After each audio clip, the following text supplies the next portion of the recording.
Alright, in this video I want to take a few moments and run through the NEX-7 menu system. Before we do that, let's take a quick look at the NEX.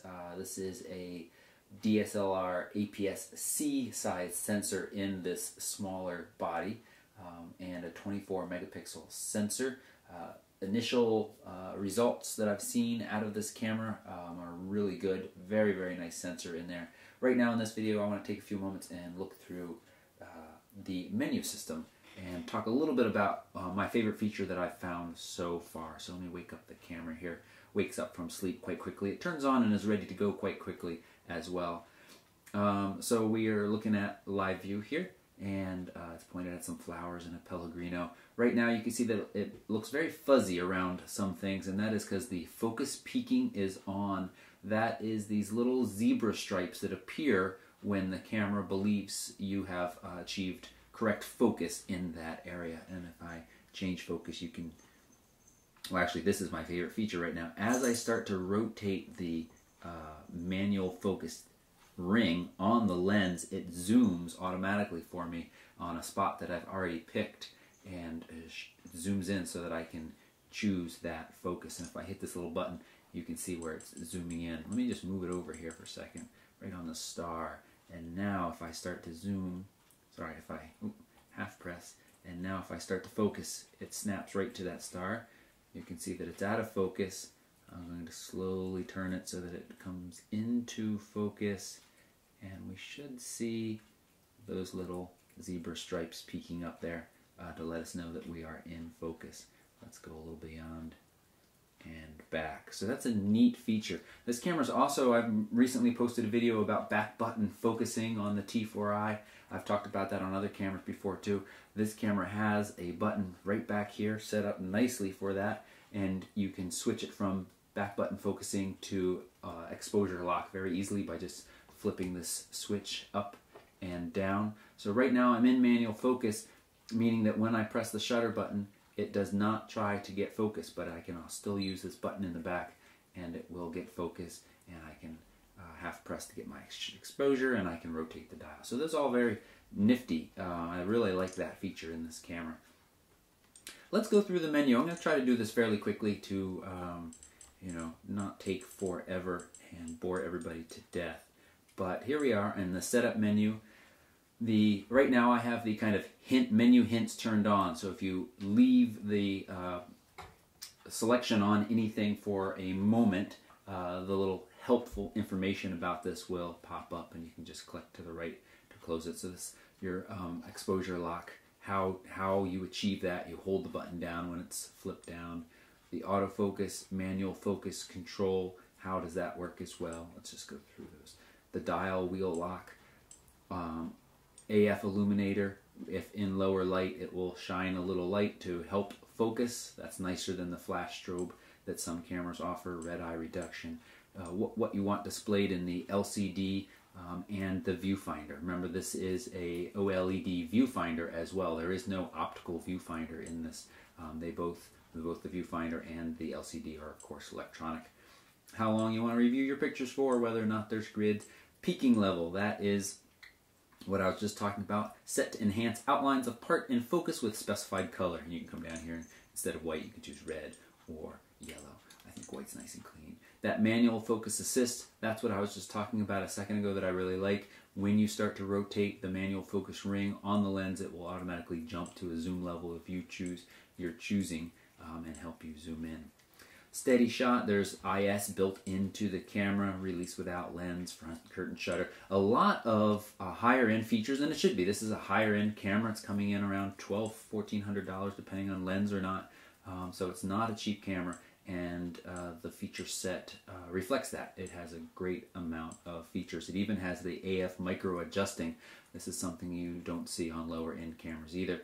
It allows you to really make sure that the lens that you pair with this camera are focusing very nicely together, and allows you to do micro adjustments until they are really sharp working together. There are some, most of the buttons, I shouldn't say most, there are some buttons on here that aren't labeled, and those are kind of your function buttons and can do different things based on what you assign to them. I'm going to turn this help guide off for right now. so that it stops popping up every second.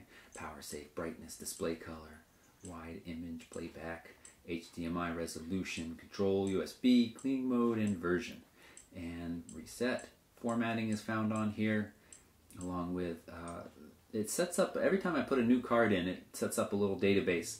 I don't know if that is any better than any other camera. I haven't run into any issues yet, but I haven't used it that often yet as well. iFi settings, I have an iFi card in here right now, and it works quite well. The only thing that is tricky is I have that iFi card set up for selective transfer, which means I have to protect an image to transfer, and I haven't found an easy way to select images yet, or to protect images. It's several clicks. I'd like to find an easier way. So that's the setup menu. Let's move over to the playback menu, and here on the playback menu we have things like protect. This is what I was just talking about. So I can bring up an image. Here's an image that I shot. I can click OK. Got the check mark over on the left hand side. It's now protected. I say OK. I say OK. It takes a second to do that. So as I said, that's more clicks than I like.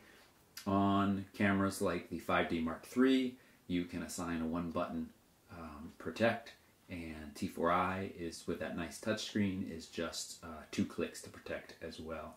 So a little bit faster, but this is a pretty specialized case. I'm not knocking the camera down for this. I'm just making an observation that I found using the iFi cards. Volume settings, printing, deleting, slideshow, view mode, all of those things are here. Very straightforward. Brightness and color. You have a lot of options here. This is where you can set HDR. There is built-in HDR and the dynamic range optimizer, which tries to increase the dynamic range of the camera. That is the kind of amount of light and dark that a camera can handle. Cheaper cameras, you know, really don't do well with scenes that go from very bright to very dark. You're gonna, some of that's either gonna be blown out and in shadow, or you know, somewhere in between. Through a variety of HDR and other like techniques, cameras are now trying to kind of expand that range so you lose less details either in the shadows or the highlights, or both. So this camera offers both HDR mode and DRO mode, they're calling it, D-range optimization. And in initial tests, again, I was very impressed. Seriously good HDR mode. Creative styles in here, your exposure compensation. Let's just look at adjusting that real quick. So that's just kind of a little dial here on the side. You can see you're getting real-time feedback, and I'm just rotating that dial. You can also push up and down. It's both a push button and a scroll wheel. Okay, so let's get back into where we are. You're setting your ISO. We'll look at how else to set that in just a second. White balance, flash compensation. There is a little pop-up flash on top. It's a little puny. There is a hot shoe as well. It is a proprietary hot shoe. You can't go sliding in third-party flashes unless they're made for the Sony. And of course Sony has their own set of flashes. So I think that's everything on here. Let's go back out and let's go over to image size. You have the choice here of shooting, of course, let's start with, let's get up to stills. Where'd they go? Oh, under stills, image size. This function is currently disabled. Aspect ratio, let's go to 3:2. Quality, this is why it's disabled, because I was currently shooting in RAW plus JPEG. If I go down to find JPEG, now I can come up to image size, and I can say I want to shoot at 24 megapixels, 12 megapixels, or small at 6 megapixels. So we'll just leave that right there. Quality, of course, you have your fine or standard is where I just was, plus your RAWs and your JPEGs. You have 3D panoramas that you can shoot. There is a mode for that. There is standard panorama sweep, and then there's the file formats. You both have the AVC HD and the MP4. Under the AVCH, yes, thanks. You have a variety of options: 60i, 60 high compression, low compression, 60p, 24p, and yep, again, high compression or low compression. So a lot of options there in the movie formatting setup. And I think that's all under image size. Let's go into camera. Camera's a pretty beefy one, as we expect it to be. Many of these options are accessible through buttons or the command dial while you're shooting. You don't have to come into this menu. Single shooting mode, which is what we're in right now. Take a picture. Your other option there, oops, jump me down to the camera, is continuous shooting, and then speed priority continuous shooting. Speed priority, it takes its focus in the first shot and then doesn't try to refocus, so it can shoot quite quickly and fast, and it does a really nice job there. Let's see. On our camera, flash mode, fill in flash, slow sync flash, rear curtain flash. So again, professional level settings in this camera, and this is what we expect when you're paying that much. I'm in manual focus right now, but what I said was nice is this back button focus still works, and that also gives you the option of doing the manual focus to tweak it up front. I really like that setting. It's a nice option. You let the camera do the work, and then if you need to adjust it slightly, you can.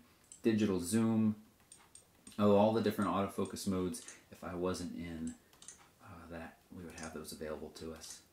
Here we go. Autofocus, you have center, you have your spot, you have your multi, and back to center. Let's just leave it on that for now. Single shot or continuous focus, and object tracking, if you're going to be tracking objects that are moving. Smile shutter, face recognition, you can set this up to recognize a few faces, and then when it sees those faces in the group, it will try to prioritize having focus on those. So if you got a couple of kids in a group, those kids will be in focus, and the rest of the parents will wonder why their kids are out of focus. But if they're all in line, it should be just fine. Whether or not you want to display a histogram, the kind of histogram, what the display button should do on the back of the camera. Graphic display, you just put check marks in these big font sizes, all that stuff. So now we press play and we press that display button, and you can see it cycles through different information on the back of the screen. I'm just pressing up on the display button right there. And we're back to drive mode. So not a ton of stuff under there, but enough. Now we're on our last option, shoot mode. This puts that command dial to work, choosing your shoot mode. Manual, shutter priority, aperture priority. Pretty straightforward here. Program auto, intelligent auto, scene. Let's select that for just a second. This is where you have your scenes like landscape, macro. Macro really doesn't do anything here. Macro is all about the lens you have. It's going to try to help you out and choose an aperture that would be good for macro, but you can do that same stuff in aperture priority. Nothing else magical happens in that mode. Sports action, sunsets, bumps up the reds colors to really kind of bring out that vivid sunset night scene. So not a ton of scene modes, but enough, the common ones. Anti-motion blur, so it really tries to work at getting pictures that are sharp indoors in low light. Sweep panorama, and it's the mode where the shutter just fires and fires as you sweep the camera from left to right or up and down. 3D panorama it will take as well. I'm not quite sure how that works. I don't have a 3D compatible TV, but maybe you do. Alright, so I think that's everything that I wanted to cover in this video. I said I was going to keep it fairly short. Well, maybe I'll just show you real quick now. Here we are in live view. TV and AV are on the screen. I'm in manual mode, so rotating this kind of stealth dial up here on the left changes my shutter speed, and the dial on the right is my aperture and real-time feedback, which of course is always very nice. Rotating the command dial now chooses my ISO, and to get into the menu I've been pressing this button up here, but there's also this focus button down here that will let me choose, actually in this case, because I am still back in that manual focus, it doesn't really let me do anything. So, but you can press that back button and you get your zebra peakings or your focus peaking again. Playback, pop-up flash you saw me use. There's a kind of command function button on the front near the shutter, and I think that's all. If you have any questions about this camera, I'll be doing some more tests, side-by-side tests with the T4i and the D5200. Really interested to see how it stacks up against the D5200. They share the same amount of megapixels. Sensors should be similar, but we'll see what differences there are. I appreciate you watching, and if you're interested in seeing more videos of this type, take a moment to subscribe and come on over to the Facebook page. I post lots more than videos there, tips, tricks, and occasional giveaways. Thanks for watching.